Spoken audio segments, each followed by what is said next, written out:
नमस्कार, मैं कुसुम राजावत अष्टबंधनम चैनल में आपका स्वागत करती हूँ। आज हम कक्षा 12 भूगोल का लेसन नंबर 3 अध्याय 3 मानव विकास का अध्ययन करेंगे। मानव का विकास सहस्त्रों वर्षों से हुआ है और इस कड़ी में हम एक छोटी सी कथा को पढ़ते हैं। 60 वर्ष पूर्व रेखा का जन्म उत्तराखंड के छोटे से किसान परिवार में हुआ। जब उसके भाई स्कूल जाते तो वह घर के कामकाज में अपनी माँ का हाथ बटाती। उसे किसी प्रकार की शिक्षा ग्रहण नहीं की। विवाह के फौरन बाद जब वह विधवा हुई तो वह अपने ससुराल पर निर्भर हो गई। वह आर्थिक दृष्टि से आत्मनिर्भर नहीं हो पाई।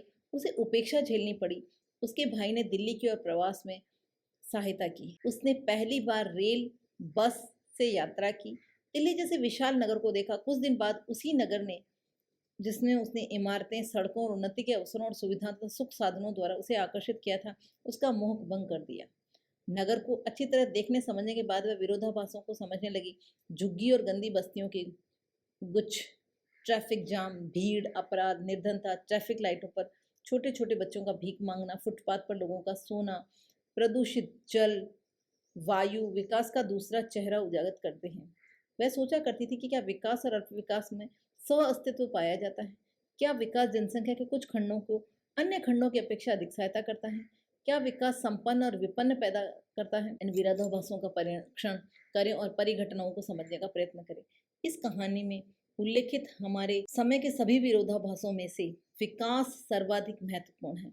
अल्पावधि में कुछ प्रदेशों और व्यक्तियों के लिए किया गया विकास बड़े पैमाने पर पारिस्थितिकी निम्नीकरण के साथ अनेक लोगों के लिए गरीबी और कुपोषण लाता है। क्या विकास वर्ग पक्षपाती है? प्रत्यक्ष रूप से ऐसा माना जाता है कि विकास स्वतंत्रता है।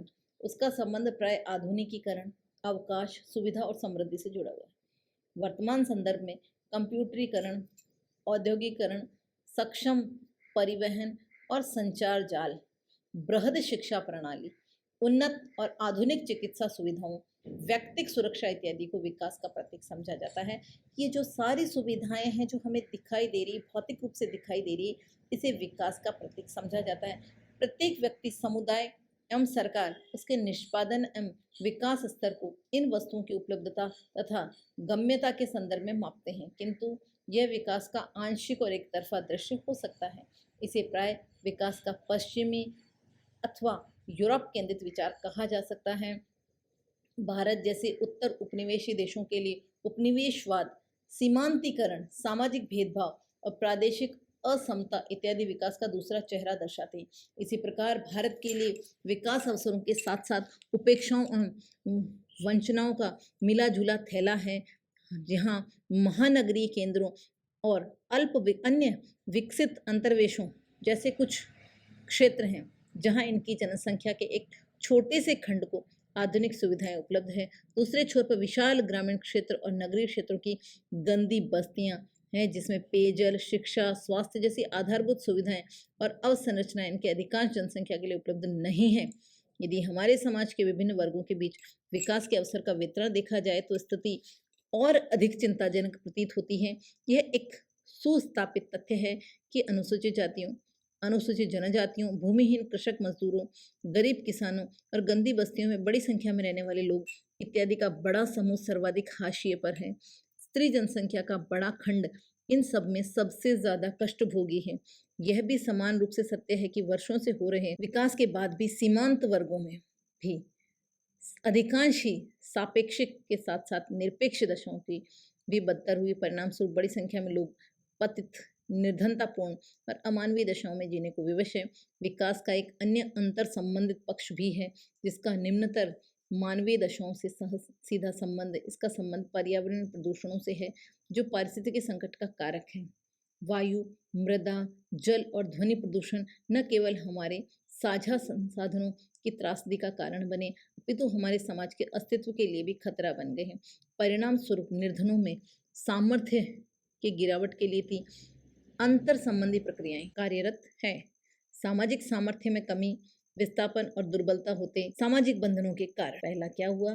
सामाजिक सामर्थ्य में कमी। अगर आपके सामाजिक सोशल स्टेटस में कमी है तो विस्थापन और दुर्बल होते सामाजिक बंधनों के कारण है। ये पर्यावरणीय सामर्थ्य में कमी प्रदूषण के कारण है। पर्यावरण पर हमारे जो कमी आ रही है उसका कारण है प्रदूषण। व्यक्तिगत सामर्थ्य में कमी बड़ी बीमारियों और दुर्घटनाओं के कारण। अंततः हमारे जीवन की गुणवत्ता और मानव विकास पर इनका प्रतिकूल प्रभाव पड़ता है। उपयुक्त अनुभवों के आधार पर यह कहा जा सकता है कि वर्तमान विकास मानव सामाजिक अन्याय, प्रादेशिक असंतुलन और पर्यावरणीय निम्नीकरण के मुद्दों के साथ स्वयं को जोड़ नहीं पाया। इसके विपरीत इन्हें व्यापक रूप से सामाजिक वितरक अन्यायों, जीवन की गुणवत्ता, मानव विकास की गिरावट, पारिस्थितिकी संकट और सामाजिक अशांति का कारण माना जा रहा है। क्या विकास इन संकटों की उत्पत्ति, प्रबलन और स्थिरीकरण करता है? इस प्रकार यह सोचा गया है कि मानव विकास के मुद्दों को विकास की प्रचलित पश्चिमी धारणा, जो मानव विकास, प्रादेशिक विषमता, पर्यावरणीय संकट सहित सभी रोगों का उपचार मान के विपरीत अलग से उठाई जाए। पहले भी अनेक बार विकास की विवेचनात्मक ढंग से देखने के लिए सम्मिलित प्रयास किए गए, किंतु देश में सर्वाधिक व्यवस्थित प्रयास 1990 में संयुक्त राष्ट्र विकास कार्यक्रम UNDP द्वारा प्रथम मानव विकास रिपोर्ट का प्रकाशन है। तब से ये संस्था प्रतिवर्ष विश्व मानव विकास रिपोर्ट को प्रकाशित करती आ रही। ये रिपोर्ट न केवल मानव विकास को परिभाषित करती है, वह उसके सूचकों में संशोधन और परिवर्तन लाती है, अपितु परिकलित स्कोरों के आधार पर विश्व के देशों को कोटि क्रम भी बनाती है। 1993 की मानव विकास रिपोर्ट के अनुसार प्रगामी लोकतंत्रीकरण को बढ़ाया गया है। अब है मानव विकास क्या है? मानव विकास स्वास्थ्य, भौतिक पर्यावरण से लेकर के आर्थिक, सामाजिक, राजनीतिक स्वतंत्रता तक सभी प्रकार के मानव विकल्पों को सम्मिलित करते हुए लोगों के विकल्पों में विस्तार और उनके शिक्षा, स्वास्थ्य सेवाओं तथा सशक्तिकरण के अवसरों में वृद्धि की प्रक्रिया है। इस प्रकार लोगों के विभिन्न प्रकार के विकल्पों की श्रेणी में विस्तार मानव विकास का सर्वाधिक सार्थक पक्ष है।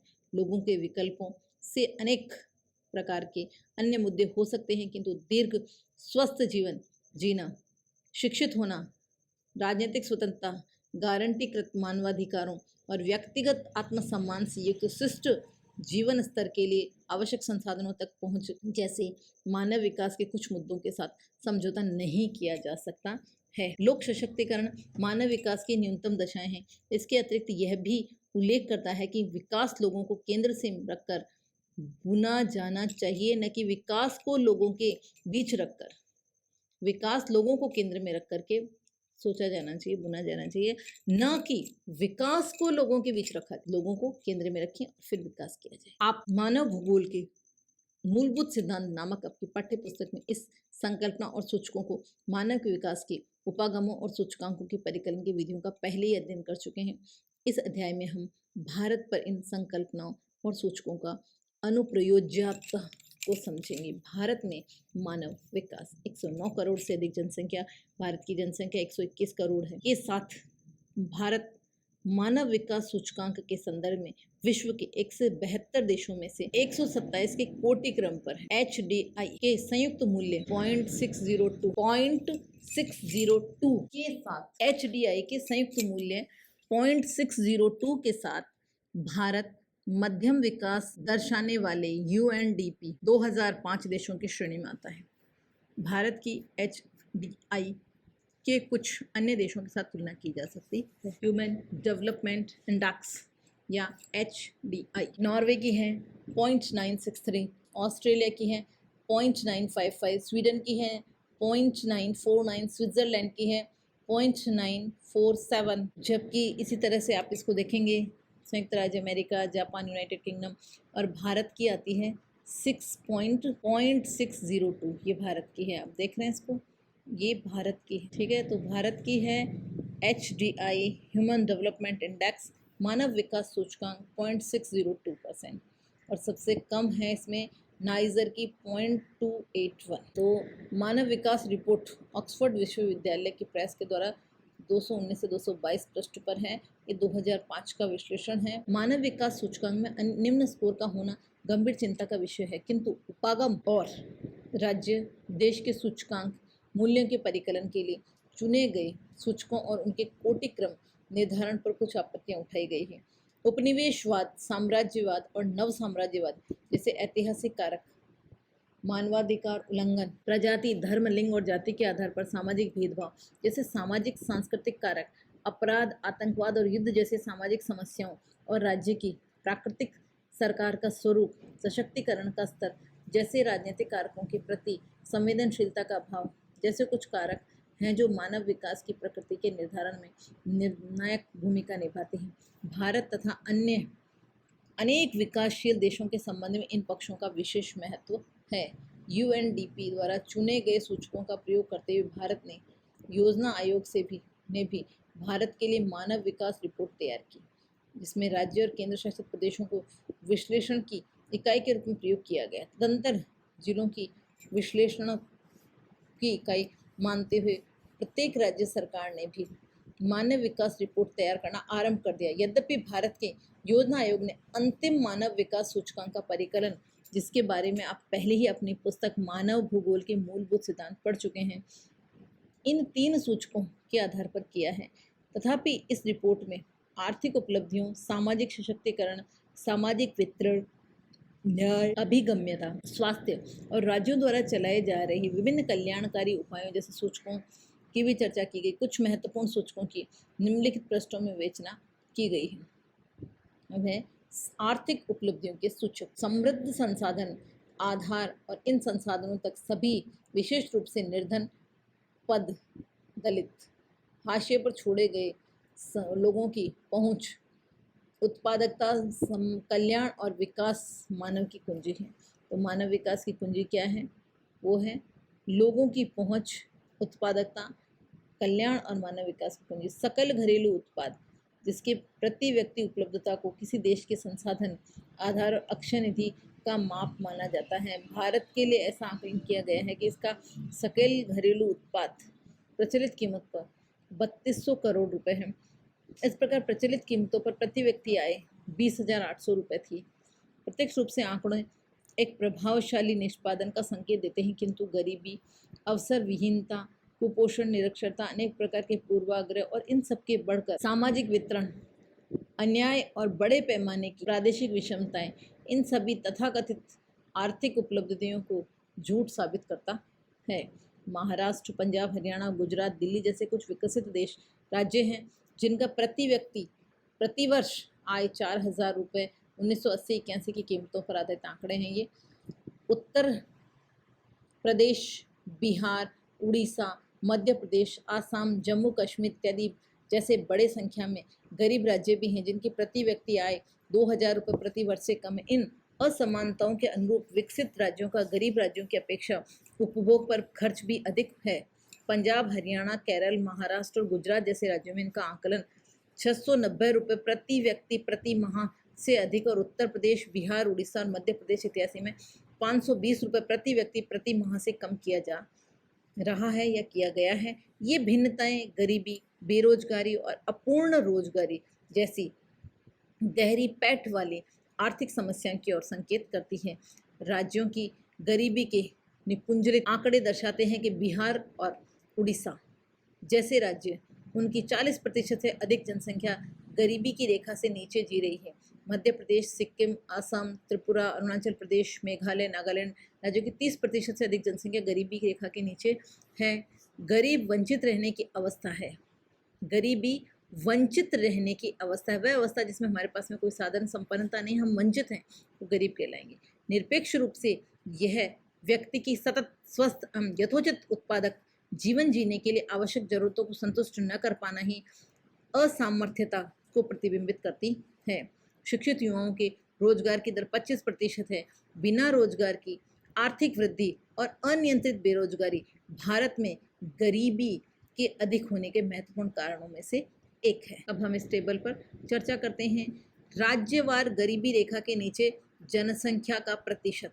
तो आंध्र प्रदेश में 15.77, अरुणाचल प्रदेश में 33.47, 36% असम में, बिहार में 42.6%, गोवा में 4.4, गुजरात में 14.07, हरियाणा में 8.47, हिमाचल प्रदेश में 60.63, पश्चिम बंगाल में 27.02, अंडमान निकोबार में 20.99, चंडीगढ़ में 5.75, जम्मू कश्मीर में 3.43, कर्नाटक में 20.04, केरल में 12.72, मध्य प्रदेश में 37, अब तक की सर्वाधिक मध्य प्रदेश में है 37.43, महाराष्ट्र में 25.02, मणिपुर में 28.54, मेघालय में 33.87, मिजोरम में 19.47, दादरा नगर हवेली 17.14, दमन द्वीप में इस तरह से। उड़ीसा में आप देखेंगे कि 47%, 47.15%, पंजाब में 6 और राजस्थान में 15.28, सिक्किम में 36.55 और उत्तर प्रदेश में 31%, त्रिपुरा में 34%, तमिलनाडु और पुदुचेरी में लगभग बराबर 21% है और भारत में है 26.10, ये ऑल ओवर है। इस तरह से ये हो गई हमारे कितने लोग भारतीय मानव राष्ट्रीय विकास रिपोर्ट ने भेजी है ये सूचना और है। अब हम कल पढ़ेंगे स्वस्थ जीवन के पुनर्दर्शनाय जय महाकाली।